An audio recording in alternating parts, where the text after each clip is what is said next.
Hi, thanks for joining me on Wilderness with Amani. Today is a rare Thursday fishing day. For the second week in a row, I'm using some of my vacation time to take an extra day to fish. In these last couple of weeks, I actually needed it. I did it just because it was going to be really bad weather last week, but I needed these extra days because I've been struggling. So I'm at the Truckee River off the USA Parkway exit. And when you get off, you just take a quick left, you go under the overpass. There's a lot of good fishing holes right by the overpass. I'm gonna hike down this way. And this is just another extension of all the restoration work they're doing over the McCarran Ranch Trail. This actually connects to that McCarran Ranch area. And it's the Tahoe Pyramid Trail, McCarran Ranch Trail. It's all connected. And this is one of those areas where you can fish some good spots close by, but you're gonna walk a lot. You know, I'm probably gonna hike couple miles today. I fished here last Tuesday for Wilderness with Amani Patreon, and I started out struggling. I just wasn't getting anything on my 1/8 ounce jigs. And then I hooked a couple of good fish. I got one in the net that was about 18 inches, maybe a shade bigger. And then I lost one right before that was even larger. This section of river is east of the Mustang Bridge, so it is single barbless only. I set my alarm for 6 today. After a few snoozes, I had to get my workout in this morning. It's already about 9:30. And it's gonna be kind of warm. I don't have as many layers on. I'm swimming in these things without my 7 layers when it's freezing. But we're just gonna start hiking and casting this jig and see what happens, and let's go see if we can come up with something today. This area, even more than the McCarran Ranch Trail area off the Patrick exit a bit down the highway, there's a lot of big ponds you have to get around. And I don't know what kind of fish are in these ponds. The only people I've ever seen fishing out here were fishing in this pond. But I came out here about a year ago. I have a clip for this on my Rivers playlist. It's either on my Truckee River Streak playlist or it's on my Rivers playlist. And the reason I hadn't come out here again was because there was so much brush. It was really hard to get around. And they cleared a lot of brush from this area. I mean, I came out here last Tuesday. I was amazed how easy it is to get around, and I didn't have to fight through stuff to get to the water. Beaver dam right here. And I actually walked out there and was casting last time, and I figured out real quick, if you catch a big fish standing on this thing, you're never landing it. Those branches go out like 4 or 5 feet under the water. Unless you're willing to swan dive in and try to come out with that thing in your teeth, you're not landing a big fish on that beaver dam. I'm gonna go somewhere where I actually have a chance.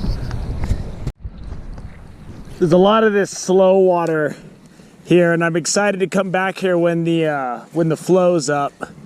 I usually don't get anything in this slow stuff, but you gotta make the cast. I'm just skipping it through really fast because you never know, man.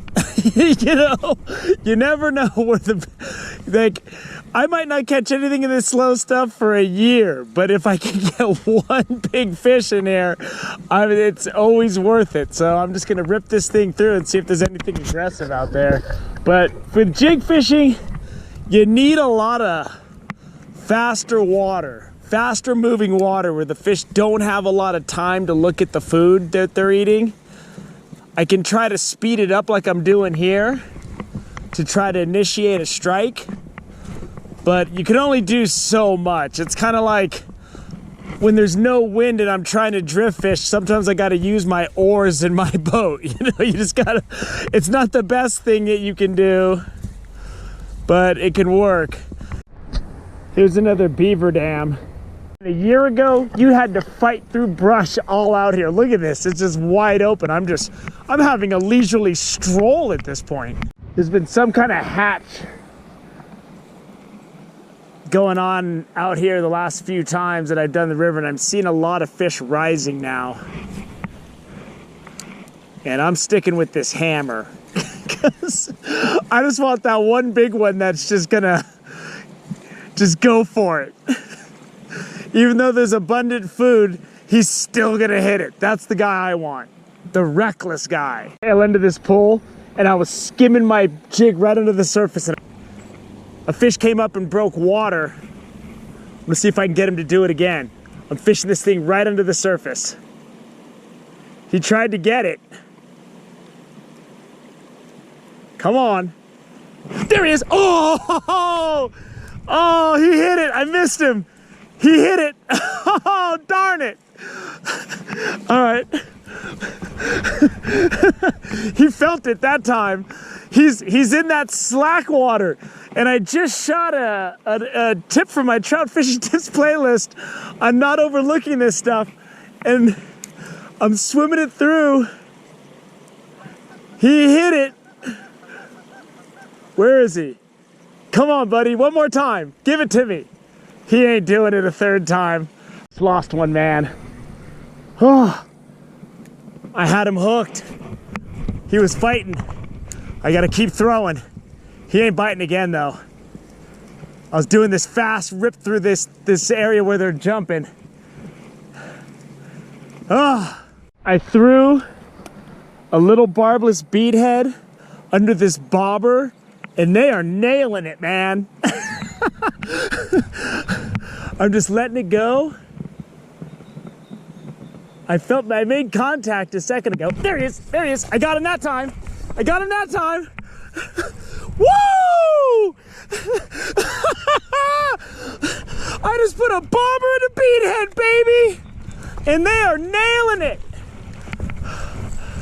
They didn't want my jig. Huh, that's a tiny hook.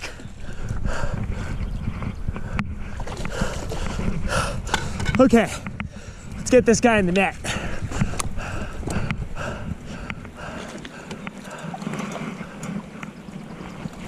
Got him. I got him on that little beadhead. I just threw this in my thing last night. That's like a 20-inch brown right there. Look at that fish. That's the first time I ever tried that. And it worked really, really good. Let's get this big boy back in the lake or the river or whatever I'm fishing. He was out there and I skipped my jig under the surface and he wasn't hitting it.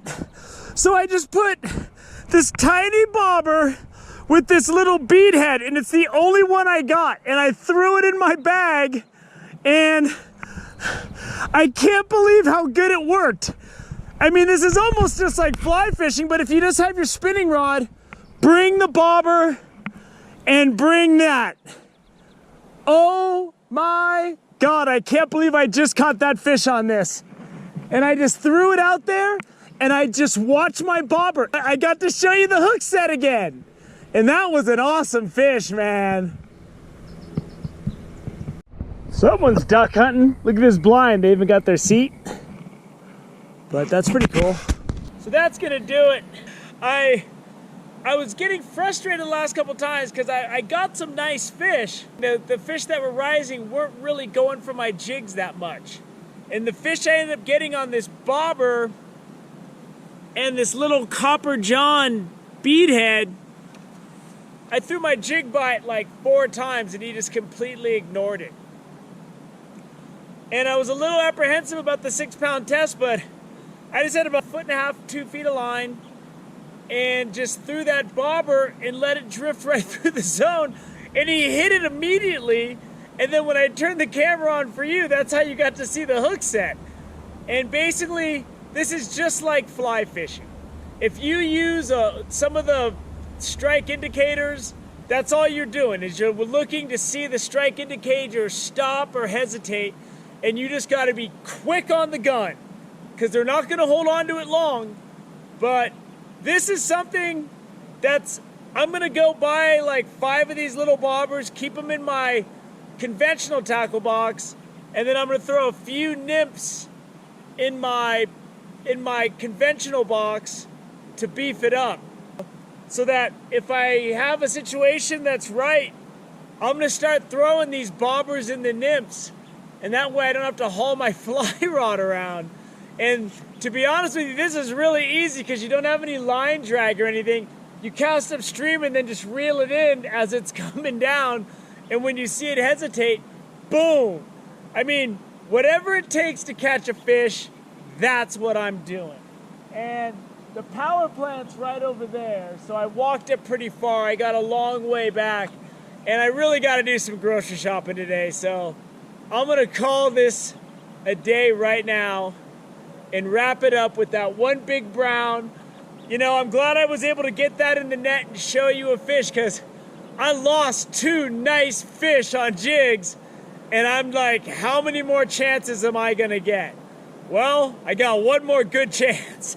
Actually, when I was using this bobber, I went back and fished that same water that I had already fished where a bunch of fish are rising. I got 2 more hits on this. And I set the hook for a second on one fish, but he got off. They seem to hit this thing, man, and I don't know if it's gonna work every time, but this is a new chapter in what I'm gonna do when I'm fishing rivers. And I'm gonna have these nymphs in my box. And this is all I carry when I come out here.